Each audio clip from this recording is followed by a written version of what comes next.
মধ্যপ্রাচ্যের আকাশ আবারও ভারী হয়ে উঠেছে।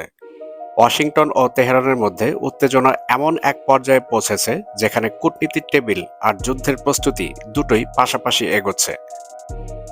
মার্কিন বার্তা সংস্থা সূত্রে জানা গিয়েছে, প্রেসিডেন্ট ডোনাল্ড ট্রাম্প নির্দেশ দিলেই ইরানের বিরুদ্ধে টানা কয়েক সপ্তাহব্যাপী সামরিক অভিযান চালানোর প্রস্তুতি ইতিমধ্যেই সম্পন্ন করেছে যুক্তরাষ্ট্রের সামরিক বাহিনী। কয়েকজন মার্কিন কর্মকর্তা নাম প্রকাশ না করার শর্তে জানিয়েছেন, এটি সীমিত হামলা নয়, বরং দীর্ঘমেয়াদী বহুস্তর বিশিষ্ট আঘাত হতে পারে। প্রশ্ন হলো, এবার কি সত্যি যুদ্ধ শুরু হতে যাচ্ছে? এই সব প্রশ্নের উত্তর জানতে ভিডিও শুরু থেকে শেষ পর্যন্ত আমাদের সাথেই থাকুন।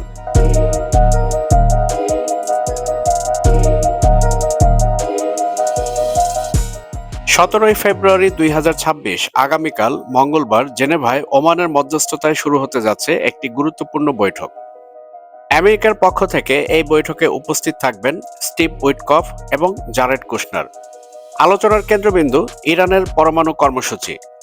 মার্কিন পররাষ্ট্রমন্ত্রী মার্কো রুবিও জানিয়েছেন, প্রেসিডেন্ট ট্রাম্প এখনও কূটনৈতিক সমাধানকে অগ্রাধিকার দিচ্ছেন, কিন্তু একই সঙ্গে তিনি স্বীকার করেছেন সমঝোতায় পৌঁছানো অত্যন্ত কঠিন, কারণ ইরান পরিষ্কার জানিয়ে দিয়েছে তারা পরমাণু কর্মসূচি নিয়ে আলোচনা করতে রাজি, কিন্তু ব্যালিস্টিক ক্ষেপণাস্ত্র বা অন্যান্য কোনো বিষয় নিয়ে তারা বিন্দুমাত্র ছাড় দিতে নারাজ।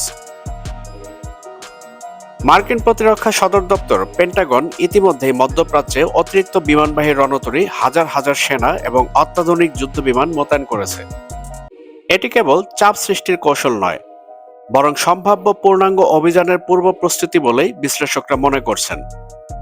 2025 সালের জুনে মিডনাইট হ্যামার নামে একটি সীমিত অভিযান চালানো হয়েছিল, যেখানে ইরানের কয়েকটি পরমাণু স্থাপনায় আঘাত হানা হয়, কিন্তু এবারের পরিকল্পনা আরও বিস্তৃত। মার্কিন কর্মকর্তারা বলছেন, ইরানের অন্তত 12টি গুরুত্বপূর্ণ পরমাণু কেন্দ্র এবং রাষ্ট্রীয় নিরাপত্তা অবকাঠামো লক্ষ্যবস্তু হতে পারে। এই ধরনের অভিযান হলে তা 2003 সালের ইরাক যুদ্ধের পর মধ্যপ্রাচ্যের সবচেয়ে বড় সামরিক সংঘর্ষে রূপ নিতে পারে। এদিকে গত শুক্রবার নর্থ ক্যারোলিনায় মার্কিন সেনাদের উদ্দেশ্যে বক্তব্য দিতে গিয়ে প্রেসিডেন্ট ডোনাল্ড ট্রাম্প ইরানের শাসন পরিবর্তনের ইঙ্গিত দেন। তিনি বলেন, ইরানের শাসন পরিবর্তনই সবচেয়ে ভালো ঘটনা হবে। যদিও তিনি নির্দিষ্ট কোনো বিকল্প নেতার নাম বলেননি, তবে ইঙ্গিত দিয়েছেন বিকল্প প্রস্তুত রয়েছে। এ বক্তব্য ইরানে ব্যাপক প্রতিক্রিয়া সৃষ্টি করেছে।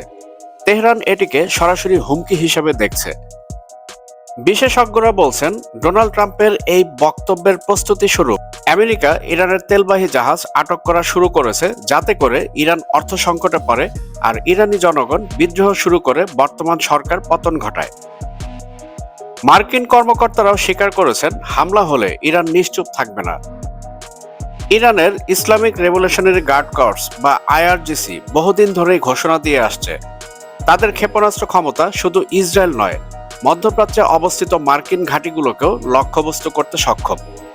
ইরান যদি পাল্টা হামলা চালায়, তাহলে সম্ভাব্য লক্ষ্য হতে পারে ইরাক ও সিরিয়ায় মার্কিন ঘাঁটি, পারস্য উপসাগরে মার্কিন নৌবহর, সৌদি আরব ও সংযুক্ত আরব আমিরাতের সামরিক স্থাপনা। ফলে সংঘাত দ্রুত আঞ্চলিক যুদ্ধে রূপ নিতে পারে। এই উত্তেজনার মধ্যেই নতুন বক্তব্য দিয়েছে ইসরায়েলের প্রধানমন্ত্রী বেনিয়ামিন নেতানিয়াহু। তিনি বলেছেন, যুক্তরাষ্ট্র ও ইরানের যে কোনো চুক্তিতে ইসরায়েলের নিরাপত্তা স্বার্থ অবশ্যই অন্তর্ভুক্ত থাকতে হবে। ইসরায়েল দীর্ঘদিন ধরে অভিযোগ করে আসছে, ইরানের পরমাণু কর্মসূচি তাদের অস্তিত্বের জন্য হুমকি। তবে তেহরান বরাবরই দাবি করে তাদের পরমাণু কর্মসূচি শান্তিপূর্ণ। এই সংকট শুধু দ্বিপাক্ষিক নয়, এটি বৈশ্বিক প্রভাব ফেলতে পারে।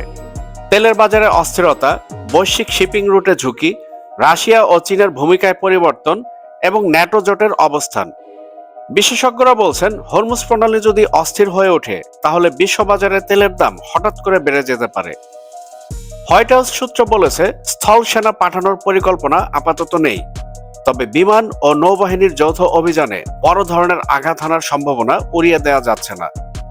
ট্রাম্প পূর্বেও ভেনেজুয়েলার প্রেসিডেন্ট নিকোলাস মাদুরোকে ধরার জন্য বিশেষ বাহিনী ব্যবহারের ইঙ্গিত দিয়েছিলেন। ফলে ইরানের ক্ষেত্রে গোপন বিশেষ অভিযান বা লক্ষ্যভিত্তিক হামলার সম্ভাবনাও আলোচনায় রয়েছে। বিশ্লেষকদের মতে, ইরান আলোচনায় বসে সময় কিনতে চাইছে। তারা চায় আন্তর্জাতিক সমর্থন অর্জন করতে এবং সম্ভাব্য হামলার বিরুদ্ধে আঞ্চলিক জোট গঠন করতে। ইরান স্পষ্ট করে দিয়েছে তারা পরমাণু চুক্তিতে ফিরতে রাজি, কিন্তু জাতীয় প্রতিরক্ষা সক্ষমতা নিয়ে কোনো আপোষ করবে না। এখন পরিস্থিতি দাঁড়িয়ে আছে এক অদ্ভুত মোড়ে। একদিকে জেনেভার আলোচনার টেবিল, অন্যদিকে বিমানবাহী রণতরী, যুদ্ধবিমান এবং টানা কয়েক সপ্তাহব্যাপী সম্ভাব্য হামলার পরিকল্পনা। যদি আলোচনা ব্যর্থ হয়, তাহলে মধ্যপ্রাচ্যে নতুন এক দীর্ঘমেয়াদী সংঘাত শুরু হতে পারে। আর যদি সমঝোতা হয়, তাহলে হয়তো শেষ মুহূর্তে ঠেকানো যাবে আরেকটি বড় যুদ্ধ। কিন্তু বাস্তবতা হলো, বিশ্বাসের ঘাটতি এতটাই গভীর যে উভয় পক্ষই একে অপরকে সন্দেহের চোখে দেখছে। মধ্যপ্রাচ্যের ইতিহাস বলছে, এ অঞ্চলের যুদ্ধ কখনো সীমিত থাকে না। একটি হামলা, একটি পাল্টা হামলা, আর তারপরে জড়িয়ে পড়ে পুরো অঞ্চল। মার্কিন প্রেসিডেন্ট ট্রাম্প যদি সামরিক নির্দেশ দেন, তাহলে ইরান যুক্তরাষ্ট্র সংঘাত আগের যে কোনো সময়ের চেয়ে ভয়াবহ রূপ নিতে পারে। আর যদি কূটনীতি ব্যর্থ হয়, তাহলে 2026 সাল হয়তো মধ্যপ্রাচ্যের ইতিহাসে নতুন অধ্যায় হয়ে উঠবে।